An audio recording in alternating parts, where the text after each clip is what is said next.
अगहन मार्गशीर कृष्ण पक्ष की उत्पन्ना एकादशी का महत्व। श्री सूत जी बोले, हे ऋषिवरों, एक दिन बलशाली अर्जुन ने श्री कृष्ण से पूछा, हे सखे, प्राणी संसार में ज्ञान व अज्ञान के वशीभूत होकर नाना प्रकार के पाप किया करता है, अतः आप ऐसा उपाय बतावे जिसके करने से प्राणी के यह पाप नष्ट होते रहें। श्री कृष्ण बोले, हे पार्थ, पापी के समस्त पापों को नष्ट करने की क्षमता भगवान श्री हरि का स्मरण करने में है, परंतु प्राणी उनके श्री चरणों में भक्तिपूर्वक चित्त नहीं लगा पाता है। अतः प्राणी को चाहिए कि वह भगवान की प्रिय एकादशी का हर माह व्रत करे। एकादशी का व्रत करने से जीव के समस्त पाप नष्ट, उसकी मनोकामनाएं पूर्ण होती है, वह स्वर्ग को प्राप्त करता है। अर्जुन ने कहा, हे कृष्ण, आप एकादशी का व्रत का वर्णन करें। व्रत की विधि क्या है और इसके करने से क्या फल प्राप्त होता है? श्री कृष्ण बोले, हे पार्थ, एकादशी व्रत हेमंत ऋतु के मांग से करना चाहिए, ये श्रेष्ठ फल देने वाली है। दशमी की संध्या को व्रत का संकल्प करे और एकादशी वाले दिन प्रातः नदी, सरोवर, बावड़ी, कुआं आदि पर सुविधा अनुसार स्नान करने जाए। स्नान करने से पूर्व करने के पश्चात पति, चोर, पाखंडी, दुराचारी से वार्ता नहीं करनी चाहिए। स्नान के बाद धूप, दीप, नैवेद्य से भगवान श्री हरि की पूजा करनी चाहिए। रात्रि को दीपदान करना चाहिए। रात्रि में निद्रा और मैथुन को त्याग दे और समय को भजन, सत्संग आदि शुभ कार्यों में व्यतीत करे।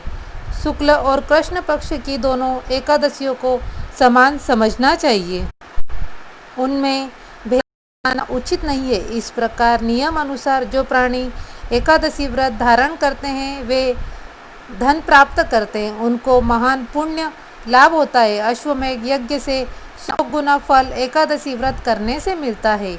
10 उत्तम ब्राह्मणों को भोजन कराने से जो पुण्य लाभ होता है उससे 10 गुना फल एकादशी व्रत करने से प्राप्त होता है। अन्नदान के बराबर संसार में कोई पुण्य नहीं है। पितृ तृप्त हो जाते हैं, इसका महत्तम देवता भी वर्णन नहीं कर सकते। निर्जला व्रत करने का आधा फल एक बार भोजन करने के बराबर होता है। एकादशी व्रत करने पर यज्ञ, दान, तप के फल मिलते हैं। इस व्रत में शंख से जल नहीं पीना चाहिए। मछली, मांस तथा अन्न व्रत में वर्जित है। एकादशी का व्रत हजारों यज्ञों से अधिक है। भगवान के मुख से यह श्रवण कर अर्जुन बोले, हे भगवान, आपने एकादशी व्रत को इतना फलदायक बताया है, उसके विषय में शंका है। आप कृपा कर मुझे बताइए कि एकादशी व्रत को इतना महत्व कैसे प्राप्त हुआ। श्री कृष्ण बोले, हे पार्थ, एकादशी भगवान श्री हरि की आदि शक्ति है, इसी कारण उसे इतना महत्व प्राप्त है। तुम इसकी पुरातन कथा श्रवण करो। सतयुग में मूर नामक एक भयंकर दैत्य था। उस दैत्य ने इंद्र को जीत लिया। तब इंद्र ने शंकर से प्रार्थना की, हे शंकर, हम सब देव मूर दैत्य के अत्याचारों से मृत्युलोक से बुरा जीवन व्यतीत कर रहे हैं, आप इस दुख से छूटने का उपाय बताइए। महादेव जी बोले, हे देवेंद्र, आप विष्णु भगवान के पास जाइए। इंद्र अन्य देवताओं सहित क्षीर सागर गए। भगवान शेष शैया पर शयन कर रहे थे। भगवान को शयन करते देख इंद्र ने उसकी स्तुति की, हे देवेश, आपको बारंबार प्रणाम है। हे दैत्य संहार कर, हे मधुसूदन, आप हमारी रक्षा करो। समस्त देव दैत्यों से भयभीत आपकी शरण में आए हैं। आप संसार के कारक और कर्ता हैं। आप जगत की उत्पत्ति, उसका पालन और संहार करते हो। आप सारे संसार का उपहार करते हो। सूर्य, चंद्र, अग्नि, द्रव्य, मंत्र, तंत्र, यजमान, यज्ञ, कर्म, कर्ता, भोक्ता आदि सब आप ही हो। आप सर्वव्यापी हो। शरण में आए हुए की आप रक्षा करते हो। दैत्यों ने हमें स्वर्ग से निकाल दिया है।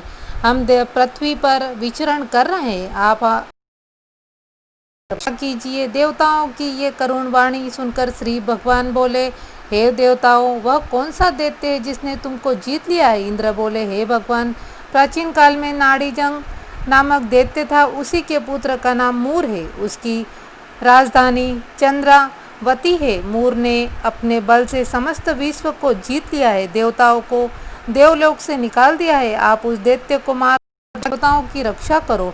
इंद्र ने वचन सुनकर भगवान बोले, देवताओं, मैं तुम्हारे शत्रु का संहार करूंगा, आप चंद्रावती नगरी को चलो। जब भगवान देवताओं के पीछे चंद्रावती नगरी पहुँचे, उस समय मूर अनेक दैत्यों के साथ युद्ध भूमि में गरज रहा था। युद्ध होने पर असंख्य दानव विविध अस्त्र शस्त्रों को धारण कर देवताओं से युद्ध करने लगे। भगवान विष्णु युद्ध क्षेत्र में आ गए, सुदर्शन चक्र से उसके शस्त्रों को नष्ट करने लगे। इस युद्ध में अनेक दानव मारे गए। दैत्यराज मूर भगवान के शुद्ध युद्ध करता रहा। भगवान मूर को मारने के लिए जिन शस्त्रों का प्रयोग करते, वे सब उसके तेज से नष्ट होकर उस पर पुष्पों के समान गिरने लगे। अनेक अस्त्र शस्त्रों का प्रयोग करने पर भी जब भगवान उससे जीत न सके तो मल्ल युद्ध करने लगे। भगवान उस दैत्य से युद्ध करते रहे,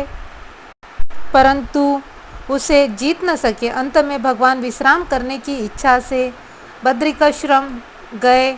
48 कोस लंबी एक द्वार वाली हेमवती गुफा में शयन करने के लिए भगवान घुसे। हे पार्थ, उन्होंने इस गुफा में शयन किया। वह दैत्य भी यह देख पीछे चला आया और शयन करता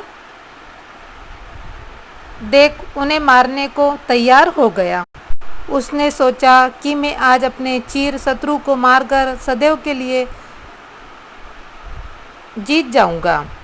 किंतु उसी समय उनकी देह से एक अति सुंदर कन्या दिव्य अस्त्र धारण करके उत्पन्न हुई और दैत्य से युद्ध करने लगी। वह दैत्य उस कन्या से लगातार युद्ध करता रहा। समय बीतने पर उस कन्या ने दैत्य के अस्त्रों शस्त्रों के टुकड़े टुकड़े कर दिए, उसका रथ तोड़ दिया। तब वह दैत्य क्रोध करके उससे मल्ल युद्ध करने लगा। उस कन्या ने उसको धक्का मारकर मूर्छित कर दिया।